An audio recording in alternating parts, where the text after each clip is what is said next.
Hey guys, Obi Shane here from all the forums, social media, all that stuff. I'm not going to name them. So what I got here is a V2 that I just finished up for a client. Nothing too crazy. The internals are the Padawan setup, so no crystal reveal of any kind or anything like that. No slide out reveal. This is one of our Gen1 V2s.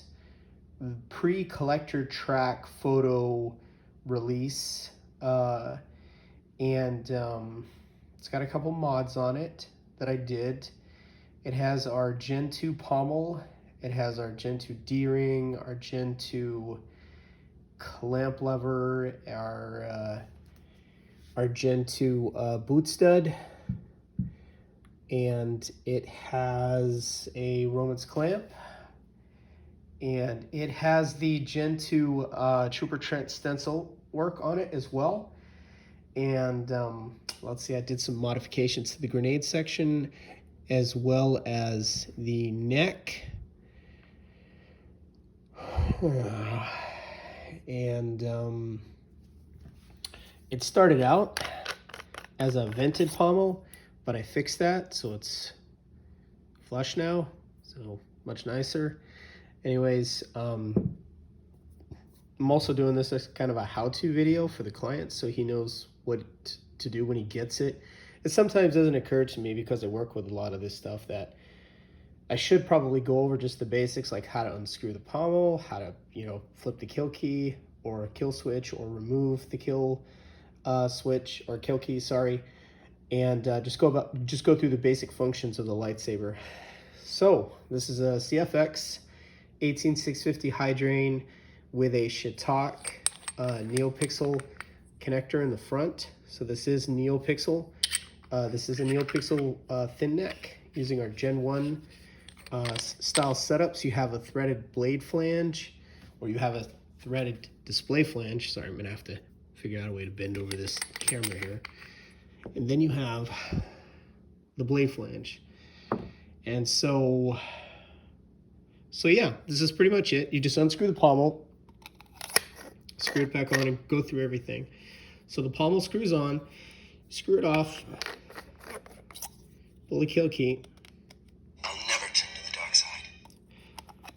And then you turn it on by pressing the front of the clamp bar. Now you will experience the full power of the dark side.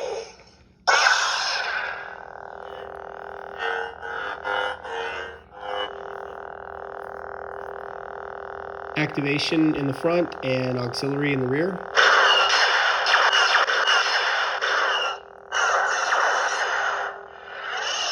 Now, young Skywalker, you will die.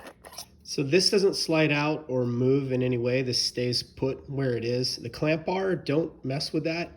You can kind of wiggle it around, but don't open it and fiddle with it too much because it takes a little bit of work to get it dialed in correctly. So leave that as is when you get it. And this is also for the client, so he kind of knows all this.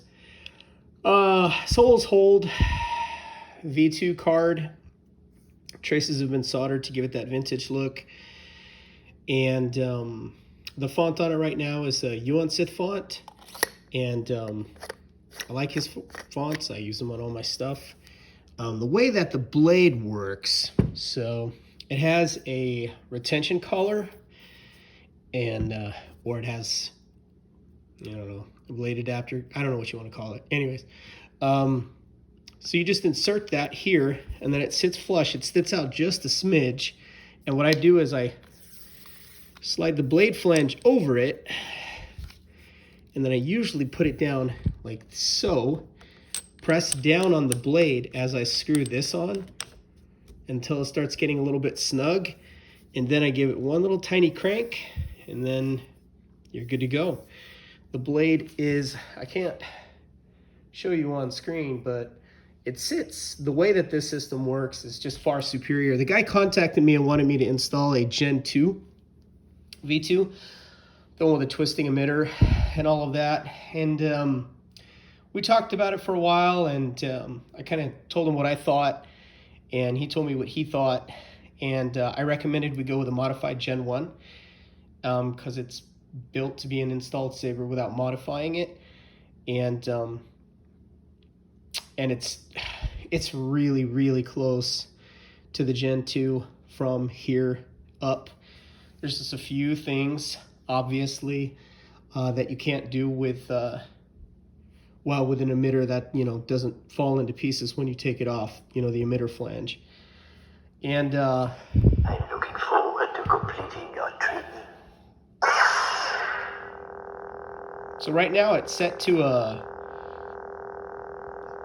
I wouldn't say it's a lime green, but it's not a mint green. Well, maybe it's a mint green. It's not a true green. So be it. The blade is one of mine. It's an RGBW clear tri-diffused with a round tip on it this time. Not a bullet tip. I'm looking forward to completing your training.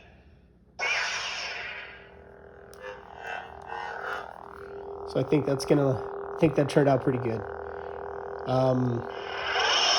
So be it. And again, so real simple to use. When you take the blade off, just flip it up, press a little bit down on the, well, it doesn't matter now actually. Just unscrew it and pull it out.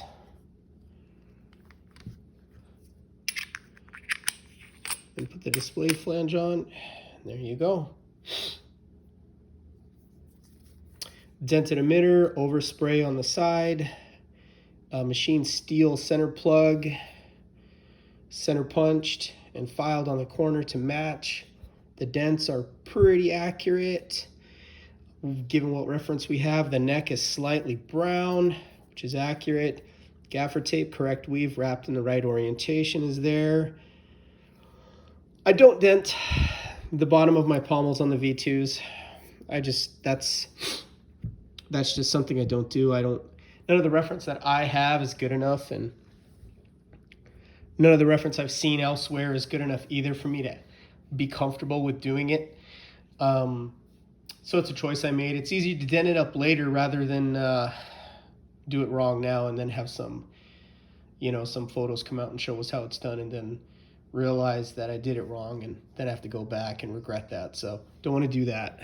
So milled pocket here between the cubes, and yeah, that's it. I just wanted to do a quick video that ended up being almost 8 minutes. So there it is. All right, I'm gonna post this up so he can see how to work it. Pretty simple stuff. 2.1 recharge, 4-watt max, 8 ohm, 28 millimeter speaker, high drain TCSS battery, CFX, should talk connector with a modified TCSS clear adapter module. In order to get those to fit on this needs to be modified, so the whole thing needs to be chucked up in the lathe and then bored out in order for that to fit. And then you also need to turn down the OD on the plastic module so that everything fits correctly in the pocket.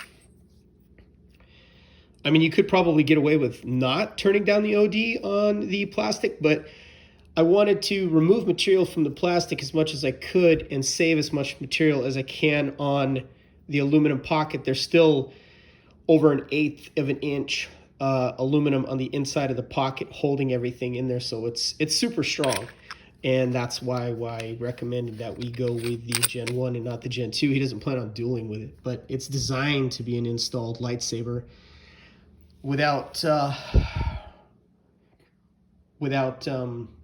focusing on the spinning emitter, the disconnected emitter and all of that. So, well, there we have it. Now we're almost up to 10 minutes because I babbled on.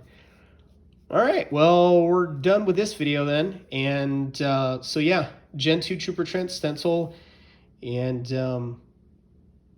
that's it.